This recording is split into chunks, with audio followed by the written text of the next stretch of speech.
کنجوس کا گھڑا سبق آموز کہانی۔ بہت پرانے زمانے کی بات ہے کہ ایک گاؤں میں ایک کنجوس آدمی رہتا تھا۔ اس کے پاس بہت دولت تھی۔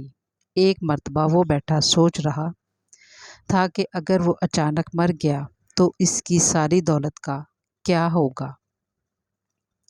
میری ساری دولت اور زمین پر تو لوگ قبضہ کر لیں گے۔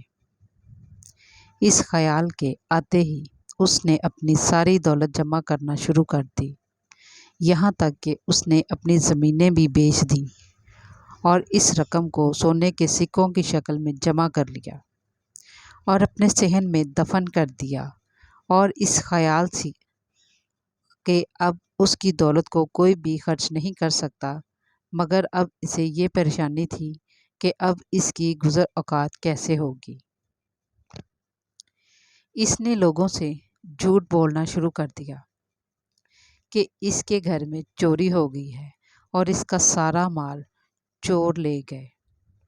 اس کے پاس کھانے تک کے پیسے نہیں ہیں۔ لوگوں نے اس پر ترس کھا کر اسے کھانا دینا شروع کر دیا اور اسے مزہ آنے لگا۔ وہ سوچنے لگا اب تو اسے کام کرنے کی بھی ضرورت نہیں، اب وہ اپنی باقی کی زندگی اسی طرح بسر کرے گا۔ اچانک بہت تیز بارش ہوئی اور گاؤں کے گھروں میں پانی جمع ہونے لگا۔ اس کنجوس آدمی کے گھر کے صحن میں بھی پانی جمع ہونے لگا، تو اس نے اپنے صحن کی کھدائی شروع کر دی تاکہ وہ اپنے سونے کے سکوں کے گھڑے کو محفوظ کر سکے۔ مگر بارش اتنی تیز تھی کہ دیکھتے ہی دیکھتے پورے صحن میں جمع ہو گیا۔ وہ اپنی جان بچا کر گھر کے اندر چلا گیا۔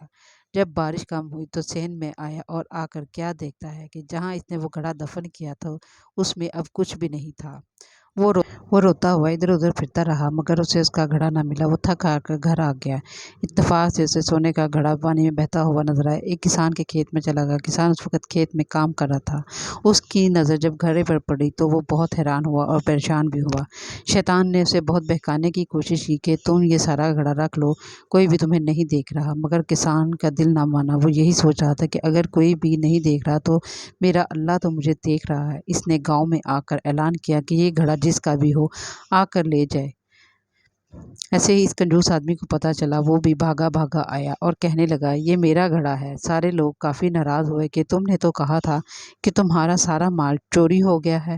تب اس نے ساری بات لوگوں کو بتائی۔ سب نے مل کر یہ فیصلہ کیا کہ اس گھڑے کو آدھے سکے اس کسان کو دیے جائیں گے۔ جیسے ہی اس کنجوس آدمی نے یہ سنا کہ اس کے آدھے سکے کسان کو دیے جائیں گے، اس کا دل اس تیزی سے دھڑکنے لگا کہ اس سے دل کا دورہ پڑ گیا اور وہ اسی وقت مر گیا، اور یوں وہ سکوں سے بھرا پورا گھڑا اس کسان کو مل گیا اور ایک ایماندار آدمی کو اس کی امانت داری کا صلہ بھی مل گیا۔ اس لیے کہتے ہیں کہ انسان کو اتنی کنجوسی نہیں کرنا چاہیے۔